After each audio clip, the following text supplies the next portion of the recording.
Bonjour frères et sœurs dans le Seigneur. Aujourd'hui, je vais partager une vidéo sur ce que le Seigneur m'a révélé à propos du démon incarné. Donc, tellement de fois, nous entendons parler de démons venant vivre parmi les humains, comme nous le voyons dans les films, mais ensuite, nous ne savons pas que c'est la réalité. Donc, Dieu m'a dit que les démons sont ici et qu'ils vivent parmi nous. Avant de commencer à partager ce que le Seigneur m'a dit, je veux juste partager avec vous quelques versets qui prouvent la même chose, parce que la Bible est l'absolu. Donc je veux partager avec vous ce que la Bible dit. Je ne vais pas lire tous les versets par manque de temps, mais je vais juste partager ce que la Bible dit, et ensuite vous pourrez lire votre Bible de votre côté. Donc, la première fois que nous entendons parler des Néphilim venant vivre parmi les humains, c'est dans Genèse 6. Dans Genèse chapitre 6, versets 1 à 6, nous lisons que les fils de Dieu sont venus ici sur la terre et ont épousé les filles des hommes, en résumé des femmes humaines. Et ensuite, ils ont eu des enfants qui étaient des géants. Et ces géants étaient les Néphilim. La Bible dit qu'ils sont devenus de grands hommes des renommés. C'est après que les anges sont venus ici sur la terre et ont épousé des femmes que nous les voyons se multiplier à un tel point que Dieu a dit « Ils ont rendu l'homme grandement méchant ». Si vous lisez le livre d'Enoch, la Bible dit que ces anges qui sont descendus ici sur la terre pour épouser des femmes, ce sont eux qui ont enseigné aux femmes et à l'humanité en général comment faire beaucoup de choses qui étaient pécheresses. Comment fabriquer des armes de guerre, comment faire du maquillage, des bijoux, et la fornication et l'adultère se sont grandement multipliés ici, sur cette terre. Et ils ont fait cela parce qu'ils savaient exactement ce que Dieu est, car ils étaient au ciel avec Dieu. Et puis, quand ils sont venus ici, ils voulaient dominer parce qu'ils avaient péché contre Dieu. Donc ils n'étaient plus des anges saints. À partir de ce moment-là, ils ne pouvaient plus travailler pour le royaume de Dieu. Cela signifie donc qu'ils travaillaient désormais pour le royaume du diable. Et tout ce qu'ils faisaient, tout ce qu'ils enseignaient à l'humanité, était dans le but de défier Dieu et d'éloigner l'homme de Dieu. Donc si vous lisez dans Genèse chapitre 6, verset 4, la Bible dit « Il y avait des géants en ces jours-là » et aussi après le déluge. C'est ce que dit la Bible. Donc Dieu a détruit la terre par le déluge de Noé. Mais ensuite, la Bible dit qu'après le déluge, les géants étaient encore ici sur cette terre. Ce sont les Néphilim. Ils ne sont pas des êtres humains, mais ils étaient à l'origine un mélange d'anges déchus, qui sont les démons, et d'êtres humains. Donc, si vous lisez dans le livre du Deutéronome chapitre 2, si vous lisez les versets 10 à 12, et encore si vous descendez au verset 20, vous verrez que la Bible parle de géants, et cela se passait après le déluge. Ce sont donc les géants qui étaient encore là après le déluge. Encore une fois, si vous lisez dans le livre des Nombres, chapitre 13, verset 33, la Bible parle de géants quand les espions ont été envoyés dans le pays de Canaan et ils ont eu peur et ne voulaient pas faire la guerre à ces gens-là parce qu'ils étaient beaucoup plus grands qu'eux. Et ils disaient, nous avons vu des géants là-bas, les Amalécites. Donc, tout cela étaient des descendants des Néphilim. Ils n'étaient pas des êtres humains, les Néphilim n'étaient pas des êtres humains, mais en réalité c'était des démons. Et ils vivaient ici parmi les êtres humains, ressemblant à des humains, sauf qu'ils étaient des géants. Donc, au départ, les démons étaient des anges. Au départ, ils étaient des anges. Donc, quand ils sont tombés, Dieu ne leur a retiré aucune de leurs capacités. Il n'y a nulle part dans la Bible où il est écrit que Dieu leur a retiré le pouvoir qu'ils avaient. Ce n'est pas étonnant que même Satan ait encore des pouvoirs surnaturels. La seule différence, c'est que maintenant, il les utilise pour le mal. Quand ils étaient anges, la puissance que Dieu leur avait donnée était utilisée pour le royaume de Dieu. Mais maintenant qu'ils sont tombés, quel que soit le pouvoir qu'ils ont, quelle que soit la capacité qu'ils ont, elles travaillent maintenant pour le contraire, elles travaillent pour le royaume des ténèbres. Donc, dans la Bible, nous lisons que des anges sont venus ici sur cette terre et avaient une capacité, Cal. Et ces démons prennent chair humaine et se déguisent si bien que les êtres humains pensent même qu'ils sont simplement des humains. Un exemple que je peux vous donner se trouve dans Genèse chapitre 18, lorsque Dieu et 2 anges sont venus à Abraham pour lui promettre qu'il aurait un enfant. Vous savez, la Bible dit que 3 hommes sont venus. Ils avaient l'air humains. Et pourquoi est-ce que je dis qu'ils avaient l'air humains? Quand le Seigneur est reparti, les 2 anges sont allés à Sodome. Quand ils sont arrivés à Sodome, les gens là-bas voulaient commettre la fornication avec eux et ils voulaient commettre la sodomie avec eux. Et donc, ils ne pouvaient pas le faire s'ils étaient venus avec des ailes ou s'ils étaient venus avec une apparence énergétique quelconque. Mais pour que les gens envisagent de commettre la sodomie avec eux, c'est parce qu'ils avaient l'air humains, en tout point. Et ils pensaient qu'ils étaient simplement des humains. Un autre exemple d'anges qui viennent ici sur la terre sous une apparence humaine se trouve lors de la naissance de Samson. La Bible dit dans le livre des Juges, chapitre 13, verset 3, que l'ange de l'Éternel est venu vers la femme de Manoach pour lui annoncer la naissance de Samson. Donc après que l'ange soit parti, elle racontait l'incident à son mari et elle dit « Un homme de Dieu est venu vers moi ». Elle n'a pas dit « un ange » et c'est parce qu'il avait l'apparence d'un homme. Et la Bible continue. Si vous lisez tout le chapitre des Juges, chapitre 13, après le sacrifice, ce n'est qu'après qu'ils aient offert un sacrifice, Manoach et sa femme, que l'ange disparut dans les flammes. C'est à ce moment-là qu'ils ont eu peur, car ils se sont rendus compte qu'ils avaient vu un ange, et ils dirent « J'ai vu Dieu, nous avons vu Dieu, et nous allons mourir. » Et ils étaient effrayés. Mais avant cela, l'ange était venu déguisé en humain. Voilà pourquoi il parlait de lui comme d'un homme, alors qu'il était un ange. Donc, les anges ont cette capacité de venir ici sur la terre et de ressembler à des humains de toutes les manières afin d'accomplir une mission particulière. Dieu leur donne cela. Dieu leur accorde cela. Voilà pourquoi, même dans le livre des Hébreux, chapitre 13, verset 2, la Bible nous dit « N'oubliez pas l'hospitalité, car en l'exerçant, quelques-uns ont logé des anges sans le savoir. » Et Paul disait cela aux personnes à qui il écrivait de manière très simple, car c'était quelque chose qui était bien connu à l'époque, que les anges viennent sur la terre déguisés en humains. C'était pas un nouveau sujet qu'il introduisait, il l'a juste écrit dans le cadre de ce qu'il écrivait, et il a dit « N'oubliez pas l'hospitalité, car certains ont logé des anges sans le savoir. » Donc c'est un fait, les anges viennent ici déguisés en humains, pour accomplir la mission que Dieu leur confie. Donc, comme je l'ai dit, quand les anges sont tombés, Dieu, nulle part dans la Bible, il n'est dit que Dieu leur a retiré leur capacité. Dieu ne leur a retiré aucune de leurs capacités. Maintenant, la seule différence, c'est que ces capacités, ils ont commencé à les utiliser pour le mal. Voilà pourquoi, même aujourd'hui, les démons ont des pouvoirs surnaturels, mais ce pouvoir est utilisé uniquement pour le mal. Donc, même la capacité de venir ici sous une chair humaine, déguisée en humain, comme le font les anges, maintenant, ils l'utilisent pour le mal. Nous lisons au sujet des Néphilim, nous voyons des films sur des démons qui viennent vivre ici sur la terre, et puis nous pensons que ce sont juste des films. Mais ce que le Seigneur m'a dit, c'est que maintenant, aujourd'hui même, pendant que je vous parle, des démons vivent parmi nous.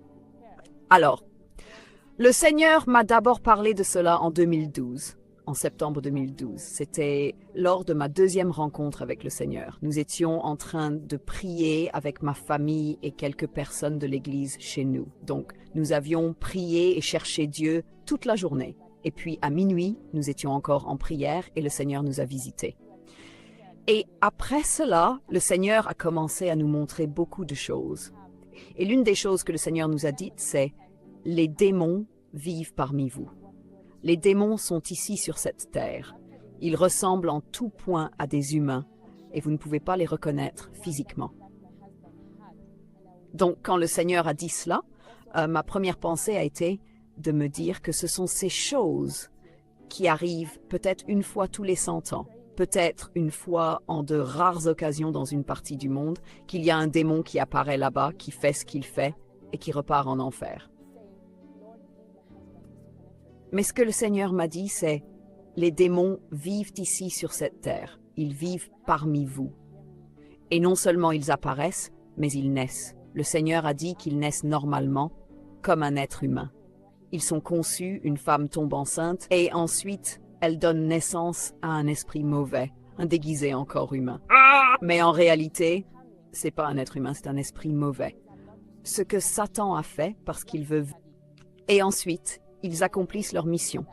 Mais ensuite, ce que le Seigneur m'a dit, c'est qu'ils ont l'air humains en tout point. Ils mangent, ils vont à l'école, ils se lavent, ils jouent, ils pleurent, ils font des funérailles, ils tombent malades, ils ont des complications de santé, ils prient, ils vont à l'église, ils sont pasteurs, d'autres restent simplement au lit. En résumé, toutes les classes de personnes. Certains sont riches, certains sont extrêmement pauvres. Ils s'assurent de se mêler à nous d'une manière où il n'y a absolument aucun moyen physique de les reconnaître. Ce qui se passe, c'est ceci. Quand un démon vient ici, sur cette terre, parce que le Seigneur m'a dit que parfois on trouve qu'ils sont même dans ta famille.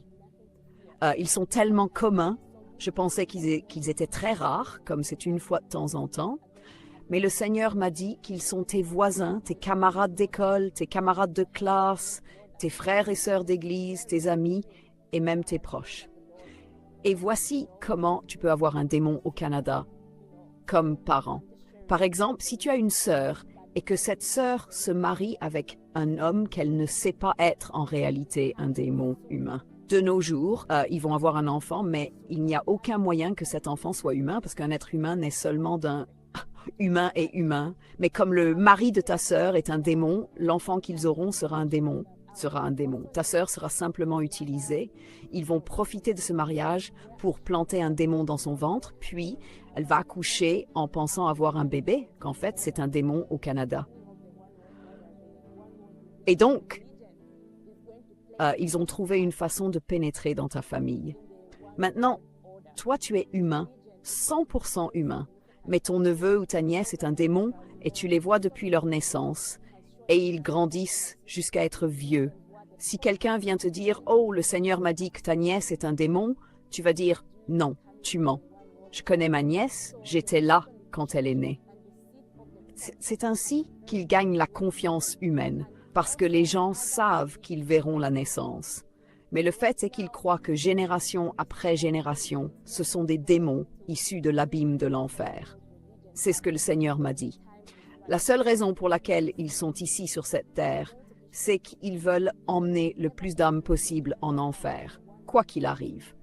Peu importe leur mission.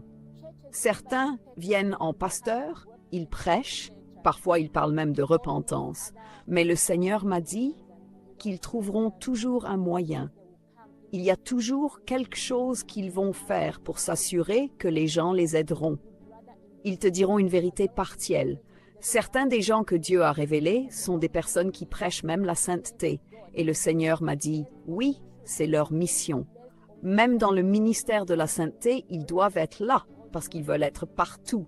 Ils ont infiltré partout. Ils sont si nombreux que tu ne peux pas commencer à les compter. Quand le Seigneur m'a parlé de ça, je ne comprenais pas à quel point c'était sérieux ou à quel point ces démons étaient communs. Satan est extrêmement désespéré d'emmener les âmes humaines en enfer. Il est extrêmement désespéré et la seule chose qu'il veut, c'est ton âme. Il fera tout ce qu'il faut. Et donc, quand il est ici sur terre, ne pense pas qu'ils vont se comporter comme des démons et que tu pourras les reconnaître. Parfois, ils sembleront être les vrais chrétiens dans une église, par exemple. Tu penseras « Oh, celui-là est vraiment un enfant de Dieu », alors qu'ils font juste semblant. Ils savent vraiment comment jouer la comédie. Au début, quand les démons sont venus vivre parmi les humains, ils étaient des géants. Mais ce que le Seigneur m'a dit, c'est qu'ils ont maintenant réussi à se mêler si bien aux humains qu'il n'y a aucun moyen physique de les reconnaître. Avant, tu pouvais dire « Oh, ça c'est un démon », mais maintenant, il n'y a aucun moyen physique de le dire. Le Seigneur m'a dit que la seule façon de savoir qui ils sont, c'est par révélation. Si le Seigneur Jésus-Christ dit « Ceci est un humain et ceci est un démon », alors tu sauras la différence. Sinon, il n'y a aucun moyen physique de le dire. Ils sont là pour emmener les gens en enfer, quoi qu'ils fassent. C'est toujours pour ça. Même quand ils sont seuls, tu ne peux pas penser, oh peut-être que quand ils sont seuls, ils ne mangeront pas. Même seuls, ils mangent. Ils font tout, parce que tout est une comédie. Le Seigneur m'a aussi dit qu'ils n'ont aucune capacité à ressentir une émotion humaine. Tout est juste un jeu d'acteur. Tu peux penser qu'ils t'aiment, qu'ils montrent de l'amour, qu'ils sont attachés à toi, mais ils n'ont aucune émotion humaine. Tout est du jeu d'acteur. C'est une fiction, parce qu'ils jouent ce rôle depuis des générations, et ils étaient cachés. Mais maintenant, c'est le moment où le Seigneur les expose. Il les expose maintenant. Après que le Seigneur nous ait parlé de leur existence, nous ne savions pas à quel point c'était sérieux. Un jour, ma sœur et moi sommes allés évangéliser une dame. C'est un samedi en 2012. Peu après, le Seigneur a dit: sur le chemin du retour, j'ai regardé derrière moi et j'ai vu un homme marcher vers nous. Nous marchions sur une route un peu isolée.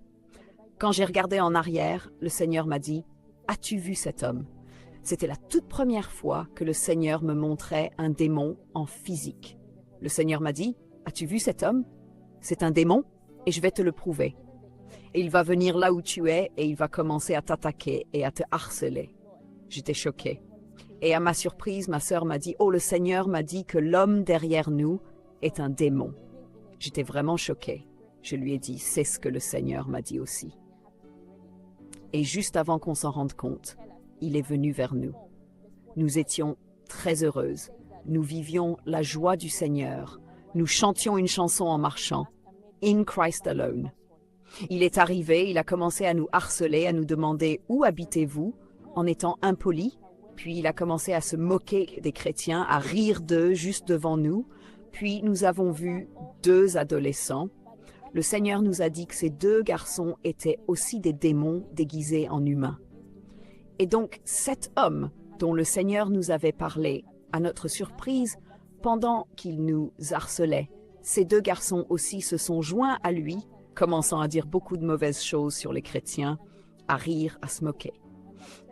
Nous étions vraiment choqués parce que pour que le Seigneur nous montre quelqu'un en physique et dise que c'est un démon, alors qu'ils ont l'air 100% humains, ils ressemblent juste à 2 adolescents normaux.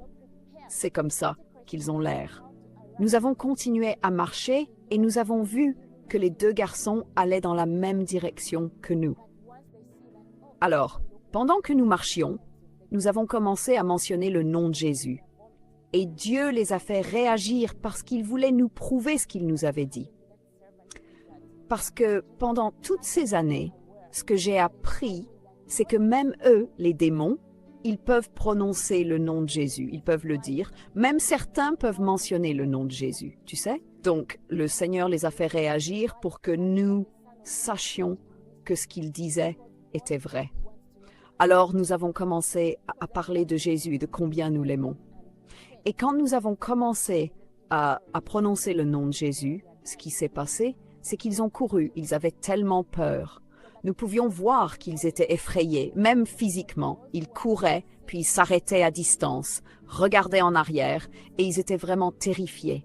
Nous avons continué à parler du Seigneur, et c'est ainsi qu'ils ont pris la fuite. Ils se sont dispersés, puis sont partis. Nous étions vraiment choqués.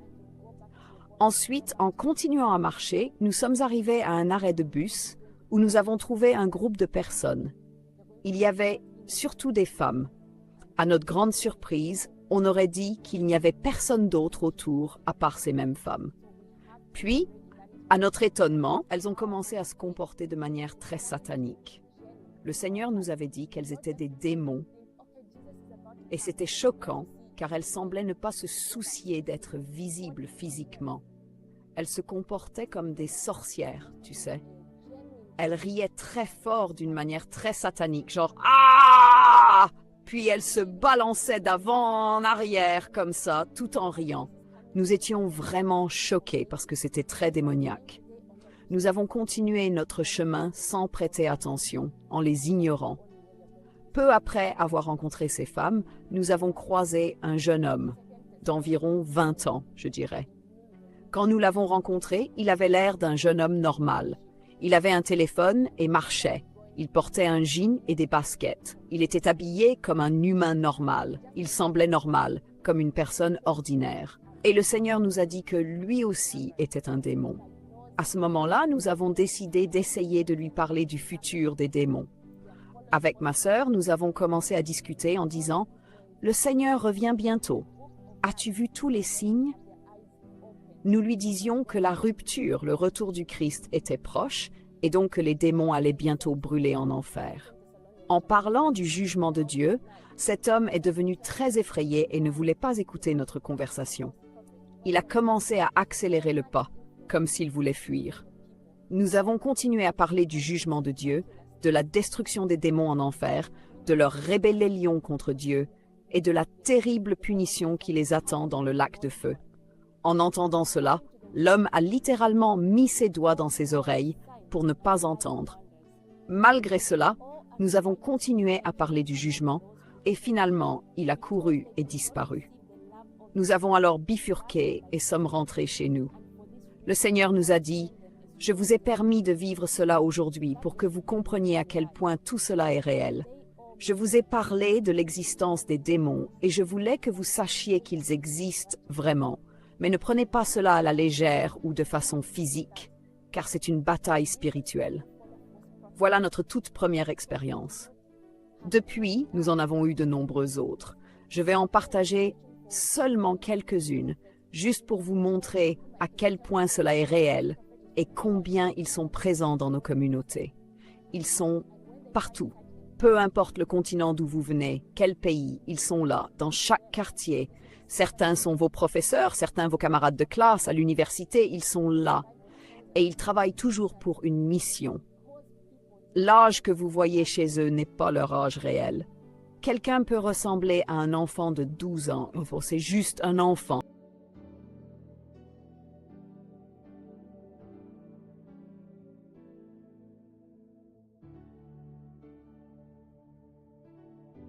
Peut-être que, pendant que vous écoutez, quelque chose en vous vous pousse à revenir à Dieu ou à lui donner votre vie.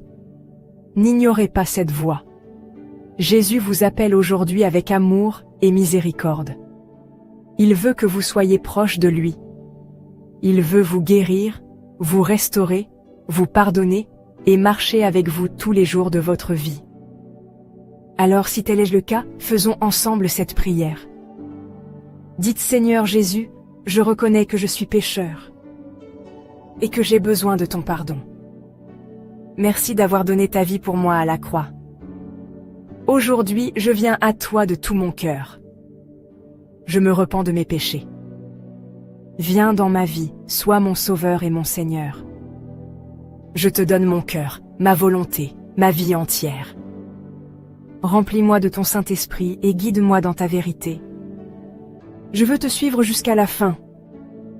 Au nom de Jésus. Amen.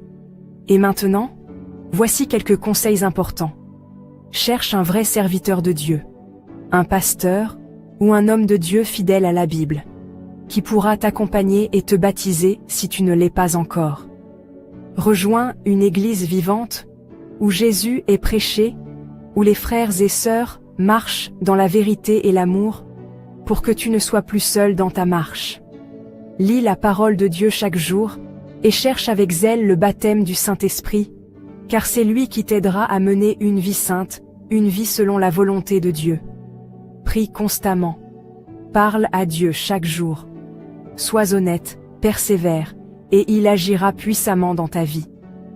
Souviens-toi, Jésus revient très bientôt. Prépare ton cœur, marche dans la sainteté, et ne regarde plus en arrière.